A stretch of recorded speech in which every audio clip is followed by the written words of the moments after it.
Hello, everybody. Welcome to Human Solutions, simplifying HR for people who love HR from AIM HR Solutions on True Story FM.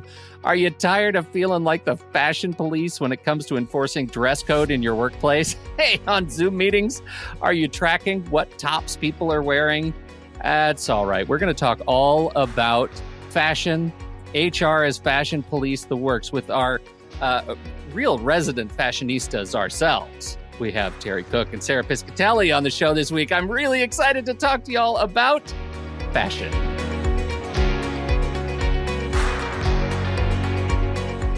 Okay, it's not really fashion we're talking about because we're not judging people's fashion so much as we are talking about dress code. Terry, Sarah, welcome to the show this week. Glad to have you both here. How did this end up on our editorial calendar for a podcast this season? Terry, do you want to start? Sure. I think it's definitely been coming up more and more since the pandemic. Since we had people working remotely, then hybrid, some in person, dress code has changed drastically in the workplace. So a lot of companies actually have been reading recent articles that when they want somebody to come back to work, some of the argument employees make is when they're at home, they're saving money on clothes, new clothes, dry cleaning, and all of that. And then the workplace itself has become a little more informal. A lot of our workspaces have changed. They've become smaller in size, less formal meetings, more phone, Zoom meetings, different Teams meetings. So I think it's been more prominent since the pandemic itself that's caused us to have these conversations. Sarah, would you agree?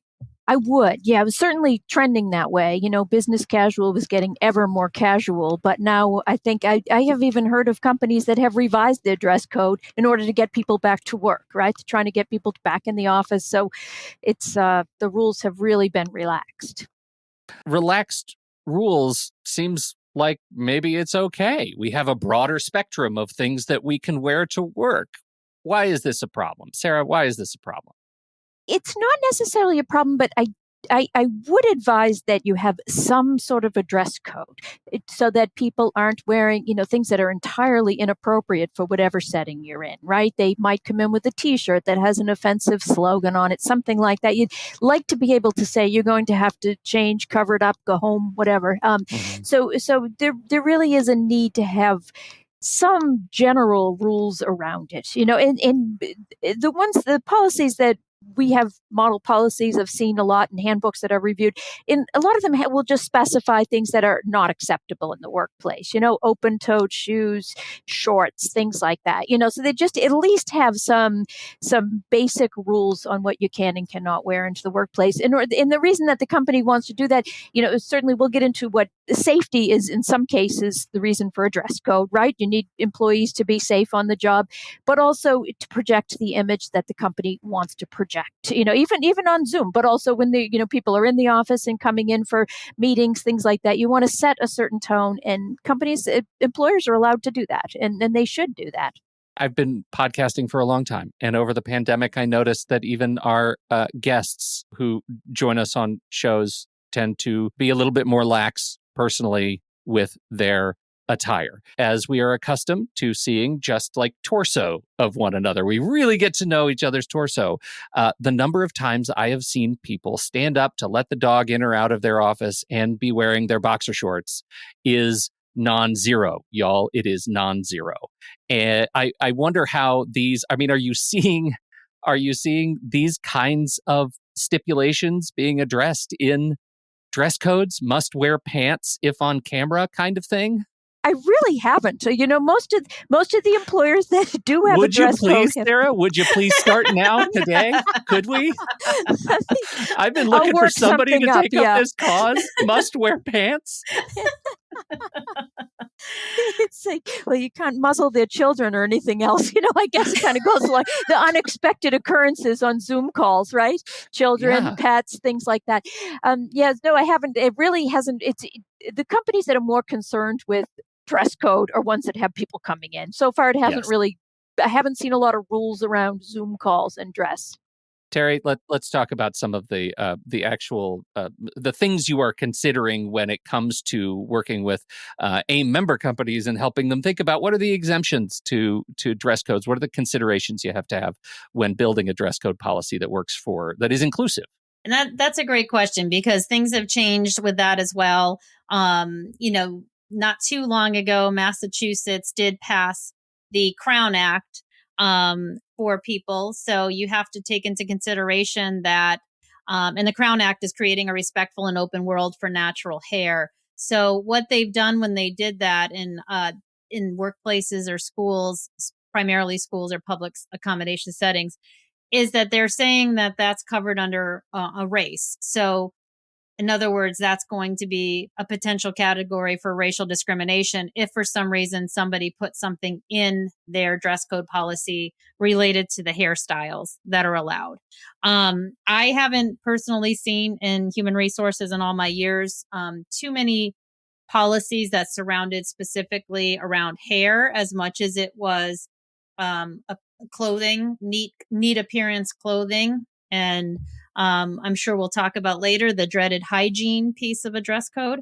So I think you have to take into consideration that there always could be laws that are going to be impacted by dress code policies. There's always potential exemptions, such as religious or disability exemptions, that you have to consider when you're looking at a dress code policy. So all of those are very, very important to start off when you're looking at a dress code policy creation in your workplace. Well, you brought it up. We have to talk about hygiene. What are the hygiene considerations that we need to put in our dress code policy, Sarah? It generally must be clean, well groomed, things like that. That's fine to put that into a dress code. I'd be fairly general about that. I don't think you have to have bathing requirements over, daily bathing should be assumed, but I would put it in fairly general terms because we do often hear of companies where they have somebody who has poor hygiene. It does become offensive to other people that work there. So you at least have to have the right to speak to an employee. Your dress code is kind of the basis for that, is dress, grooming, et cetera. It covers more than just attire, right? And you have to be able to speak to somebody about that and make sure that they address it when that does happen. Right. And I think when it comes to, I know I'm kind of going back into the exemptions, Pete, but like with safety, as an example, when you were asking about the exemptions, there are scenarios where somebody has a requirement, even though there's safety equipment requirement, that they need an exemption due to a medical condition. So an example I ran across in HR a few times when I was requiring steel-toed shoes. There's people that might have a medical condition that does not allow them to have steel toe, any kind of steel or something like that touching their skin. So what was interesting is we did some research because we were in a manufacturing setting that required that for their protection. And what we ended up doing is finding something that they could put over the outside of their shoe that would protect their foot equally, but it wouldn't impair their medical condition because it wouldn't touch their skin. So it was a safety accommodation that was requested and that we were able to meet. So that I think is an important example to cite because as Sarah was talking about policies and different pieces to put in there, you just have to be reasonable and open, as Sarah mentioned, to having those conversations because accommodations for disability do come up during some of these dress code discussions. Well, and it seems like the more you actually specify in a dress code policy, the more potentially you could tie yourself in knots around trying to justify it or rationalize it, right? Especially when it comes to personal expression. Now, we're not talking about health and safety, but what about just this is my identity? This is how I express myself. I should be able to do that at work. How do you navigate what I imagine could be complex seas? An employer does have the right to limit. They have, it isn't like a governmental entity, restricting what you can say and do, et cetera. They're trying to, they can make rules about this. One good example in Massachusetts, going way back, was from 2004. It was a Costco employee. They had a dress code that included you could not wear facial piercings while on the job. And she filed a religious discrimination claim. She belongs to the Church of Body Modification. Okay. And yes, and the court took the case up. They never questioned, one, the legitimacy of that as a religion or the sincerity of her beliefs. Yet they focused on what Terry was just talking about, this kind of interactive dialogue. Okay, we're going to have to find an accommodation for this. And the company, Costco, had said, you can just cover it up with a Band-Aid while you're working. And that wasn't good enough for her. And I believe the court's decision was based on the fact that the employee wasn't being reasonable about that. Well, I don't know where exactly on her face, but she could have put a bandage over her eyebrow or even her nose, if needed, to just to get through the workday, right? And she wouldn't agree to that at all. So there has to be this back and forth where both the employee can suggest accommodations, the employer can suggest accommodations. You find something that works. So what do those conversations end up? So it sounds like you've just painted a picture of an unreasonable, potentially unresolved, or resolved by way of, I guess the employee could say, I'm going to work somewhere else, right? I mean, that's one way to do it. But how do these conversations around enforcement normally go, right? We don't need to go to court, but how can, if I'm listening to this as an HR pro, how do you guide me in having what could be these sensitive conversations about enforcement of the policy with an employee that is outside of that policy? Terry, you want to start? Sure. So as Sarah mentioned, the interactive discussion is the most important piece. It's just important to not address any of these things that you might see in dress code policies so strictly that you're not willing to listen and willing to understand what their perspective is, where they're coming from, because it could be something that could be resolved, as Sarah mentioned. You have to be open to the fact that there might be accommodations that are required. As I mentioned earlier, it might be disability, it might be a medical condition. It could be anything that you just need to be open. So I guess the best thing I can say is to not act quickly, but to listen before you make decisions on how you're going to react to a complaint or something that somebody may have seen. I agree. Yes. And private conversation with them. And sometimes they might even agree and say, okay, I probably shouldn't have worn that. Or, if they're wearing something that's inappropriate. Also, a caution to employers is to be sure that you enforce it consistently. Don't pick and choose. If you're allowing 25-year-olds to come in wearing, things that are more revealing, sleeveless and low cut or whatever, then you don't, when somebody who's 65 comes in wearing the same thing, that isn't the time to pull out the dress code if that's how everybody has been dressing. So you really do have to be consistent in your enforcement of the dress code. Have either of you worked under a restrictive dress code policy? I mean, I have in manufacturing because Sure. it's really important from the safety perspective. So whether you worked out on the floor or you worked in the office, you had to be mindful of safety issues when you went out onto the floor. So you weren't wearing open-toed shoes. You were either wearing steel-toed shoes or you were staying within a certain path of what they considered a safe place to walk. And the other piece was a lot of the manufacturing employees had to be very mindful of very loose clothing or loose hair that could get caught into a machine. So that would be more restrictive as well. I haven't worked in an environment where they really were specific about what you wore in your position. If you had to wear, for example, like a suit and tie kind of dress code, I haven't been in those. It was very much, you need to be professional looking because you're encountering customers on a regular basis. And then a lot of the restrictions fell more on the safety side. Just as an aside, Terry, are there any restrictions in and around use of uniforms? When it comes to the state of Massachusetts, employers have to be mindful that they're not allowed to charge the employees for their uniforms or the cleaning of their uniforms. So these are different than the federal laws. So I think a lot of employers that I've spoken to have been very tempted to say, I'm going to charge all of my employees to purchase the uniforms, to clean the uniforms. And then if they leave 10 years later, I'm going to charge them full price for that uniform they didn't return, which obviously wouldn't go over well in Massachusetts, but also in general. I don't think from 10 years of washing that your uniform is still worth the same thing it was when you bought it, just Right. like any clothing.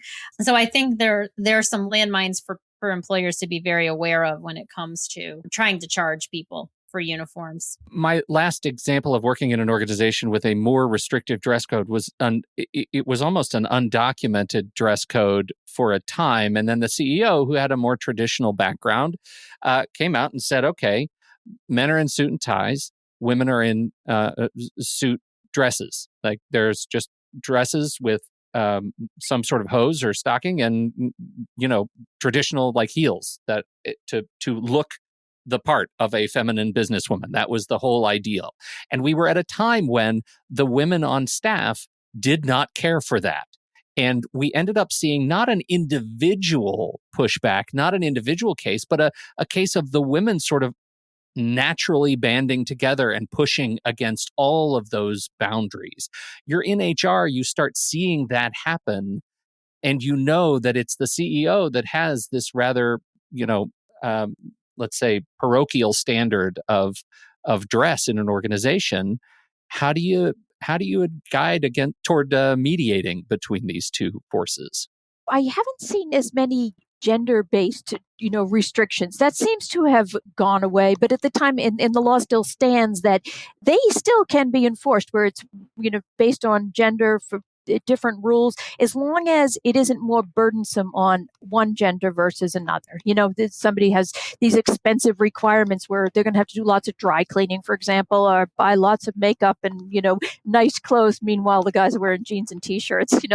Those clearly would be unacceptable. They look at the burden, but I think companies themselves have becoming they're becoming much more relaxed. I know that I read about an airline recently, and the flight crews, they have very strict rules around their appearance and their attire, dress code. And one of them lifted all gender rules, so that anybody can wear makeup, skirts, whatever. They just decided we're going to do it just across the board, where they have some rules around, appearance generally, but you can wear whichever choice of uniform items that you decide you want to wear. And so I think companies on their own have been moving away from that, just because it can be discriminatory, of course. So you're not seeing that as much. I know that there was a case in Massachusetts years ago, had to do with a bartender that is a male bartender that had his ear pierced, and the females, of course, could wear the ears pierced, but he was supposed to take his out for work.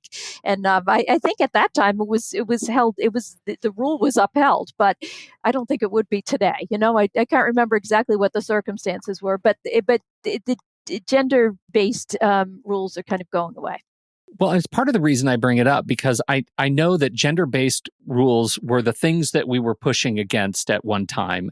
And I'm wondering, what are the things we're pushing against now? Like, what are the cases that employers are looking at that are saying, as you say, we're going to get rid of any gender bias at all in our policy? Is that the next sort of frontier for dress policies? If we're to peek across that particular horizon, what are HR pros looking at, or what should they be looking at in terms of dress code?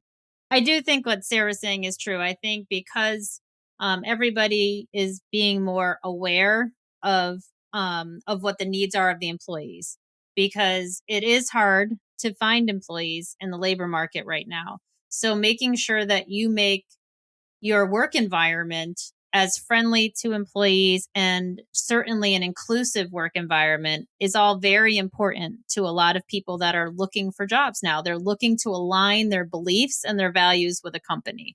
So when you're looking at something even like a dress code, it's going to be important to them that they can be themselves. They can feel like the company is open to everybody, and that that everybody has a way of being accepted in the organization for themselves.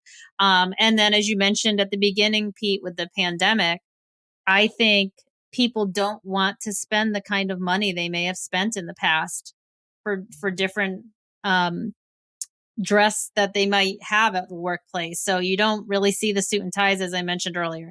You don't see people that want to have to do all of that and spend that kind of excess money to get into the workplace. And even in a hybrid environment that you were alluding to, Pete, I mean, I think you're right. There's definitely employers that are telling people you have to be looking professional and neat. for the purpose of your camera meetings. So they're not showing up in, their sweats if they're in front of a customer, or their pajamas, perhaps. But that's only the things that happen in the workplace where you're trying to listen, but you're also trying to make sure that you're in a business environment and that your customers accept all of you at your company. So I'd say that's probably my initial reaction, Sarah. I don't know if you have anything additional. I agree. And they're pretty broad-based rules. I think you see less and less certain things that you must wear or cannot wear, that kind of thing. It's more professional attire, be it on Zoom or in the workplace. Just wear pants. Like, yeah, Pete, I haven't had that problem on a Zoom call before, so I'm not sure what all I'm going to say, Terry, but... you haven't had that problem yet. Let me tell you. Yeah, I hear you, Pete. One day you cross that particular Rubicon, and then the whole world changes. I know. I sure appreciate both of you and this education. It's a much more complicated topic than I think we give credit to generally, and I appreciate having the discussion.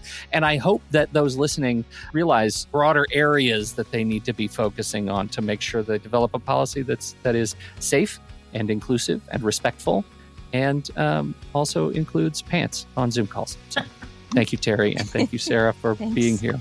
And thank you all for downloading and listening to this show. As always, you can find links and notes about the show at aimhrsolutions.com. You can listen to the show right there on the website, or subscribe to the show in Apple Podcasts or Spotify or anywhere else fine podcasts are served. On behalf of Sarah Piscatelli and Terry Cook, I'm Pete Wright. We'll catch you next week right here on Human Solutions, simplifying HR for people who love HR.